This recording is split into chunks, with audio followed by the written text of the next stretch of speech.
За өнөөдрийн ISO стандартын талаар хэлэлцүүлэхт оролцоод бол сэтгэл ханамж өндөртэй байна.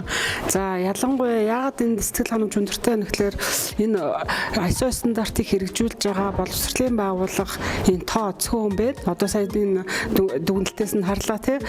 Хичнээн сургуулигаа мөртлөө тэгэхэд одоо хэдэн хувийг хэрэгжүүлж байна гэхээр тэгэхээр цаашдаа энэ ихтэй сургуулиуд ерөнхий боловсролын сургууль ерөн бүх шатны сургуулиуд бол энэ ISO стандартыг хэрэгжүүлэх шаардлагатай гэж үзэж байна. Өнөөдрийн хэлэлцүүлгээр ирсэн одоо бас сонирхож туршлага хуваалцахаар цаашдаа нэвтрүүлэхээр ирж байгаа сургуулиудыг бол би айгүй зөв хэрэгтэй мэдээлэл авлаа гэж үзэж байна. Боловсрол чанартай байх тусмаа эх орны ирээдүйн хөгжил бол чанартай тэр хэмжээнд сайн байна л гэж би үзэж байгаа.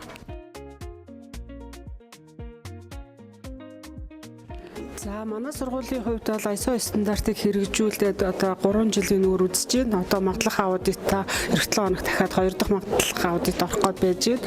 За ер нь бол гэрчлэгээ авахд болон өнгөрсөн жилийн магадлах аудит эдрээр бол манайх бол олон давуу талуудтай үнэлэгддэг. Шихийн утга сургууль ер нь бол нэг мэрэгжлийн хөтөлбөртөө ирэх зүй гэсэн тий.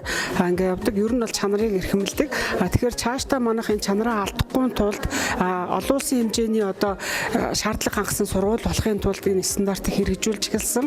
За ер нь бол зорилгодоо хүрэхэд бол ер нь тунд өгч байна. Одоо богино хугацаанд их зүйлийг амжуулж байна. За манай нийт багш ажилчид сургуулийн одоо бүхэл салбар нэгжүүд бол ISO стандартыг хэрэгжүүлэх нь бол үр дүнтэй ач холбогдолтой юм а гэдгийг бүгд бол ойлгож мэдэрч байгаа. За эрх мэдэл үүрэг хариуцлага хуваарлаад бид нар яг бүгд одоо өөрийнхөө хэмжээнд хийх ёстой зүйлүүдэд дор нь хийгээд ингээд чанарыг хангах талаас ажиллаж байна. За стандартын шаардлагын шалгуур үзүүлэлтийн дагуу байх ёстой шалгуурууд стандартын одоо бүхэл ажиллах нөөц болцоо нөхцөл орчноо бол бүрдүүлээд ингээд ажиллаж байгаа. Удирдлага маань бас энэ стандартыг хэрэгжүүлэх тал дээр маш дэмжиж ажилладаг, маш ойлгодог, одоо хэрэгжихэд боломжтой байдаг л гэж би боддог.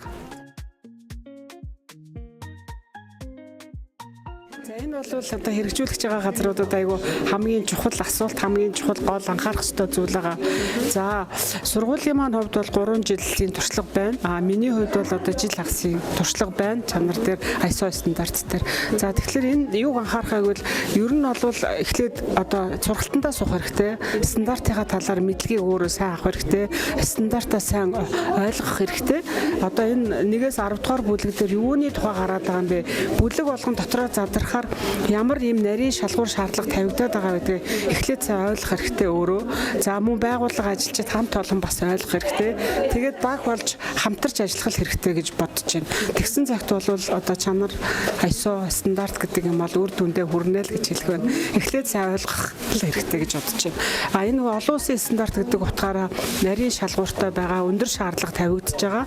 За энэ стандарт шаардлагыг хангаад ажиллаж чадах юм бол тэр сургууль бол одоо тэгээд мэдээж хэрэг улстай өндөр үнэлгээ авнаа л гэсэн үг тий. Тэгэхээр нөгөө бид нар чинь нэгэнт боловсролын үйлчлэгээ үзүүлж байгаа юм чинь биднэрт элсэгч, төгсөгч гэдэг асуудал маань санаа зовхомгүй болно л гэсэн үг гэж бодож байна. Өнөөдрийн хэлэлцүүлэгт ирж үнтэй одоо туршлагаасаа хуваалцсан танаа сургуулийн хамт олон танд одоо байнгын сайжруулалт дээр нь өндөр амжилт хүсье. Баярлалаа. Баярлалаа. Та бүхэн ч гэсэн ажлын амжилт хүсье. Баярлалаа.